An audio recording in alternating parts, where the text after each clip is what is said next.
ನಮಸ್ಕಾರ ಎಲ್ಲರಿಗೂ. ಕನ್ನಡಿಗರಾಗಿ ಬೆಳಗಿನ ತಿಂಡಿಗೆ ಚಿತ್ರಾನ್ನ, ಪುಳಿಯೋಗರೆ, ಟೊಮೊಟೊ ಬಾತ್ ಈ ರೀತಿ ರೈಸ್ ಐಟಮ್ಗಳನ್ನೇ ಜಾಸ್ತಿ ಮಾಡ್ಕೋತಿರ್ತೀವಲ್ವಾ.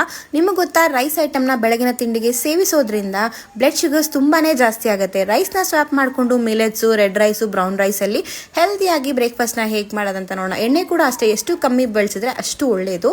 ಎಣ್ಣೆ, ಸಾಸಿವೆ, ಕಡಲೆ ಬೀಜ, ಗೋಡಂಬಿನ ಹಾಕಿ ಫ್ರೈ ಮಾಡಿಬಿಟ್ಟು ಈರುಳ್ಳಿ ಹಾಗೆ ಕರಿಬೇವಿನ ಸೊಪ್ಪನ್ನ ಹಾಕೊಂಡು ಫ್ರೈ ಆಗ್ತಿದೆ ಅಂದಾಗ ಕ್ಯಾಪ್ಸಿಕಮ್ಮು, ಟೊಮೆಟೊನ ಹಾಕಿ ಟೊಮೆಟೊ ಸಾಫ್ಟ್ ಆದಮೇಲೆ ಜಾಸ್ತಿ ತರಕಾರಿನ ತಿಂಡಿಗೆ ಬಳಸೋದ್ರಿಂದ ಒಳ್ಳೆ ಫೈಬರ್ ಸಿಗುತ್ತೆ. ಉಪ್ಪು ಹಾಗೆ ಅರಿಶಿನ ಹಾಕಿ ತರಕಾರಿನ ಚೆನ್ನಾಗಿ ಫ್ರೈ ಮಾಡಿಕೊಂಡು ಮನೆಯಲ್ಲೇ ಮಾಡಿರುವಂಥ ಬಿಸಿಬೇಳೆಬಾತ್ ಪೌಡರ್, ಹುಣಸೆಹಣ್ಣು ರಸ ಹಾಗೆ ಬೆಲ್ಲನ ಹಾಕಿ ಹಸಿ ಸ್ಮೆಲ್ ಹೋಗೋವರೆಗೂ 1 ನಿಮಿಷ ಹಾಗೆ ಫ್ರೈ ಮಾಡ್ಕೋಬೇಕು.